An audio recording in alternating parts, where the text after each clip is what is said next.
Welcome to Man Does Tech, where I solve the problems you didn't even know you had. In this video, I will show you how to make salad mayonnaise. Making homemade mayonnaise is surprisingly simple and tastes far superior to store-bought versions. You'll need just a few basic ingredients: fresh egg yolks, a neutral-flavored oil such as canola or grapeseed, and an acid like lemon juice or white wine vinegar. Having everything at room temperature is key for a smooth, stable emulsion. Let's get started. The magic of mayonnaise lies in emulsification.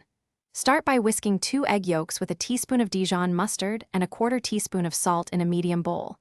Now, the crucial part: slowly, very slowly, add about 1 cup of oil. Begin by adding it drop by drop, whisking constantly. As the mixture starts to thicken and lighten in color, you can increase the oil stream to a thin, steady flow. Keep whisking until it's thick and creamy. Once your mayonnaise has reached a beautiful, thick consistency, it's time to add flavor.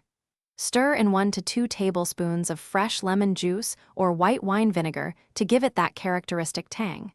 Taste and adjust the seasoning with more salt and perhaps a pinch of white pepper. If your mayonnaise is too thick, you can whisk in a teaspoon of warm water to achieve your desired consistency. It's all about personal preference. Now that you've mastered homemade mayonnaise, let's talk about storage and usage. Transfer your freshly made mayonnaise to an airtight container and refrigerate it promptly.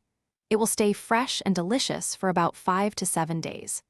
This versatile condiment is perfect for elevating your favorite sandwiches, making creamy salad dressings, or as the star ingredient in a classic potato salad. Enjoy your culinary creation. Thanks for watching. If you found this helpful, don't forget to like and subscribe.